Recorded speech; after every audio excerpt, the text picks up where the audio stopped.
coming to Confessions of a Cockney Temple Dancer, which I started work on actually in 2015, and by the time I made it, and it was actually on the road in its, what I would call its first draft, or first version, was 2017. So I'd already spent 2 years working on it, and then from that point it had also continued to evolve, and it allowed me to enter into, I suppose, a dialogue with myself about my practice and how I'm understanding it. And so while I've been touring it, I've been constantly developing it and not only honing my craft, but understanding what aspect within the sort of Bharatanatyam vernacular my emphasis and explorations lie.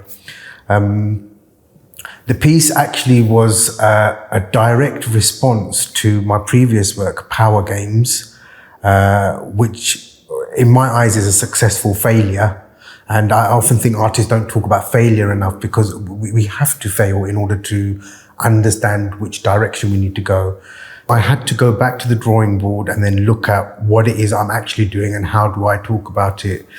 And I went through a process of sort of in-depth research, which wasn't led by product necessarily. I worked very closely with Dr. Mark Hamilton, and we just went into a research phase looking at how my sort of Bharatanatyam-inspired vocabulary functioned and how I could dismantle that to identify principles that aligned with Bharatanatyam, and how I could start to use that as, I suppose, a devising mechanism for actors and dancers equally. Donald Tutera invited me to the Go Live Festival, which is it's a curated festival by him that's on top of the Lion and Unicorn pub in Kenton. And I just started to put some things together, and it was from this research. So I knew at that point that I needed to let the audience know what it is I'm exploring, which is the narrative and the emotional and the storytelling aspects of Bharatanatyam, which I think makes up the Bharatanatyam language more than its dance content, the abstract dance content. And I felt like I needed to educate the audience. So it started as a lecture demonstration. This lecture demonstration, so I sort of broke it down, this nirta, nritya, natya.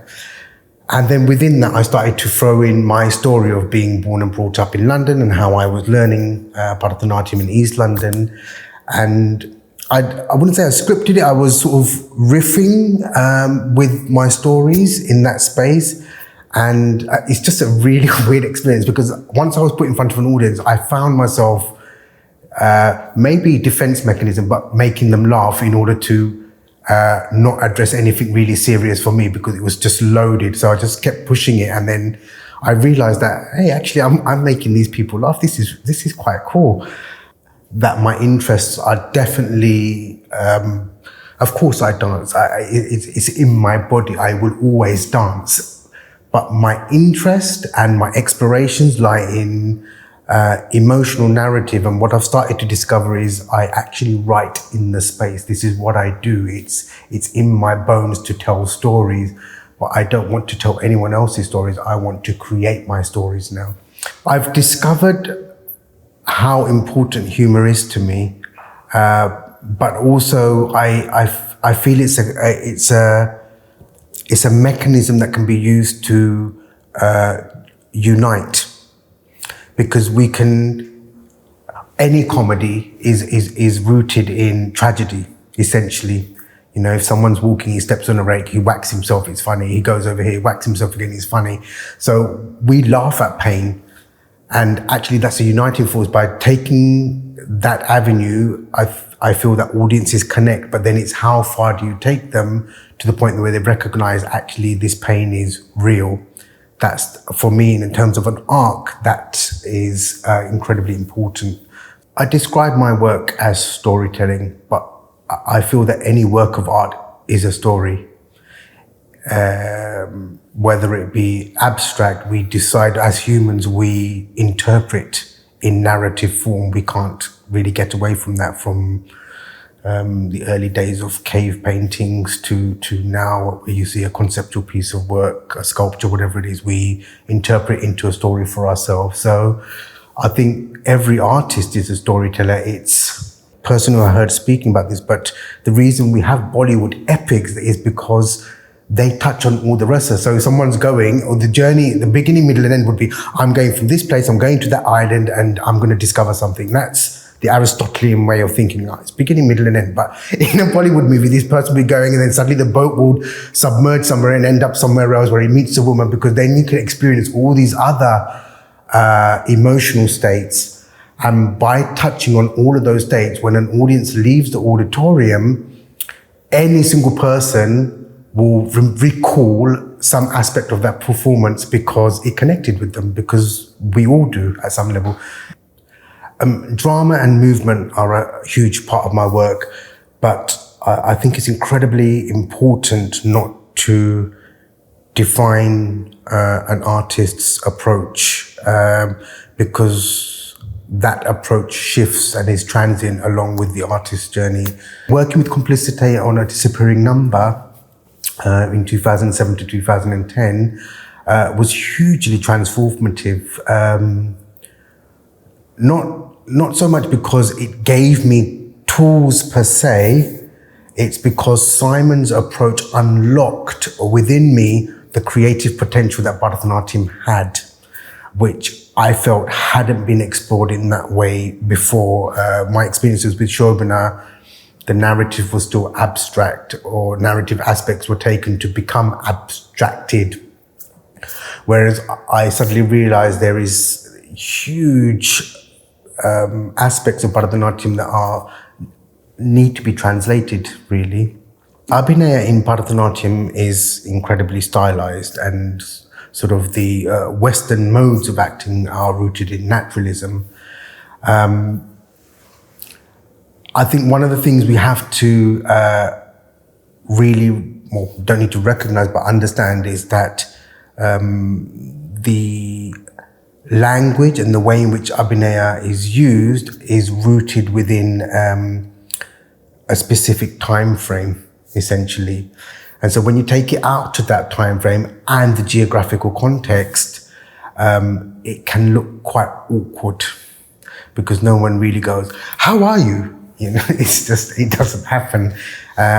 But the sort of the kernel of that movement is exactly the same. Nothing has moved. So for me, naturalism is just a dialed down version of the overstatedness of Abhinaya. However, again, like I was speaking about the principles of Bharatanatyam, if you look at the principles and mechanics of Abhinaya, it's about the smaller nuances of the eyes, the quality of the breast, the collapse of the spine, the sternum, what is the breath in relation to those, if I'm in surprise, if I'm doing an Abhinaya, right? But the breath is an intake, the chest expands, there's a lift of the gaze. If you take that and you smallen it down, that becomes naturalistic. So it's about dialing it down to the context we're in, and I think it's playing with expanse in terms of Abhinaya. If I had to think of what I reach out for Bharatanatyam in terms of what I take when I'm creating work, if you think of it as a palette, I actually don't see it as a palette. I used to see it as a palette, but I now see it as a verticality which has layers. So where in the layer do you want to work is how I see it. So if you look at the abstract and the lines of Bharatanatyam, they are incredibly geometric, but for me, that's a step towards the acting and understanding your body in terms of angles. So if I'm picking something up from here and I'm bringing it down, my elbow has to be up. But we do this. And so we're almost training the body through the abstraction in order to do embodied character acting. So I think they're all connected, but rather than thinking of them horizontally lined up, I think of them vertically. And it's how far, if I think of the abstract as far away from me and the sort of what I would call naturalistic acting or real life encounters close to me, is how far away do I want to move through that bharatanatyam vessel. Currently, I'm developing a new solo work called Fatherhood, based on my own experiences of being a father. And I think one of the biggest things in fatherhood that I want to challenge is the gender expectations or the embedded gender ideas of the father and mother figure. We often tend to think that the mother is the primary caregiver and the father is just the provider. And actually that's shifted, and that's embedded in society. So how you start to disrupt that and change that thinking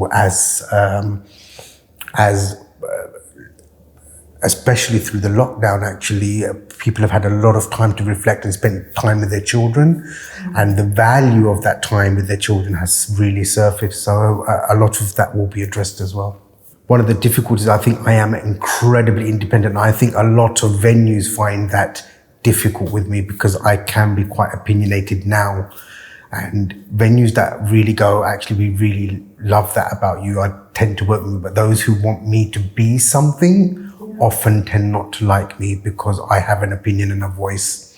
And that can be problematic. But I think it's incredibly important. There are artists who put that voice forward, because actually there are many cultural institutions that hold on to the sort of empirical, hierarchical structure where you get a sort of top-down model. And actually, I think it's time to disrupt that model. And I think we need to recognize there are a plurality of voices that exist, that are exploring in different ways, and each one is equally valuable to the cultural institution. You no longer represent a exotic art form. You represent the British art form who have cultural histories in other spaces, which you inevitably set up from the 1400s. In this country, I still think there's a journey to be made to understand the sort of depth of analysis, because those who are not informed of the practice still only see the surface. And so if there's an internal exploration, they cannot